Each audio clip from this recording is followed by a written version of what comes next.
Cardboard drones are now part of Japan's military arsenal.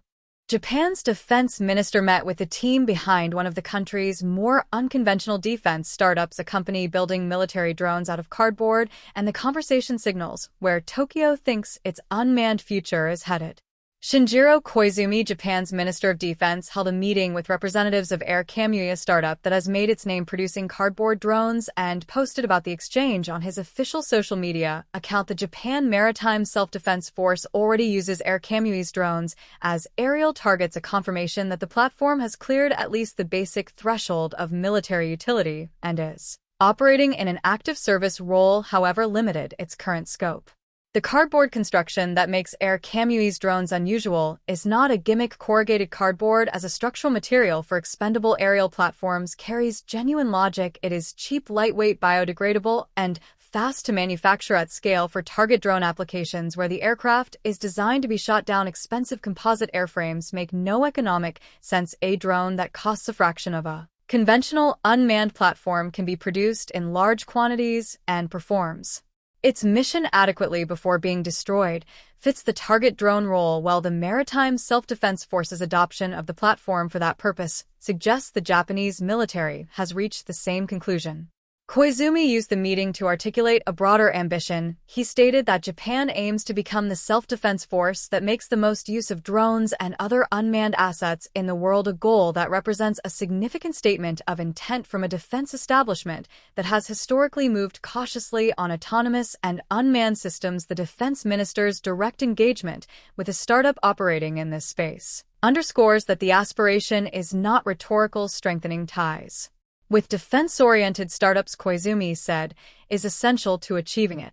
Japan is not simply talking about acquiring more drones, it is positioning itself to lead globally in the operational integration of unmanned assets across its military branches. That is a different and more demanding goal than procurement volume alone. It implies doctrine development, training, pipeline construction, logistics, and maintenance ecosystems, and the kind of iterative operational experience that only comes from actually using unmanned systems extensively in realistic conditions. Meeting with the companies building those systems, including small startups producing unconventional platforms, is part of building that ecosystem from the ground up.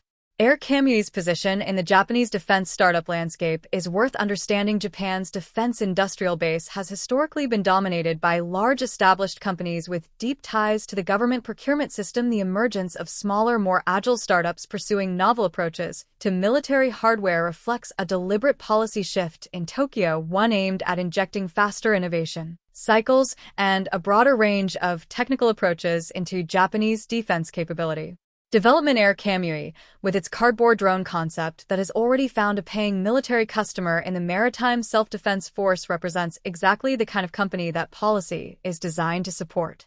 The target drone role the Maritime Self-Defense Force currently uses Air Kamui's platforms for is operationally significant in its own right. Naval gunnery and missile defense training require realistic aerial targets. Platforms that can simulate the speed signature and flight profiles of the threat's ships must actually engage. Cheap, expendable cardboard constructed drones fill that role at a cost point that allows training to happen at higher frequency without the expense of recovering and refurbishing target aircraft. Every time a Maritime Self-Defense Force crew trains against an Air Kamui drone, they are building the proficiency that matters when the threat is real.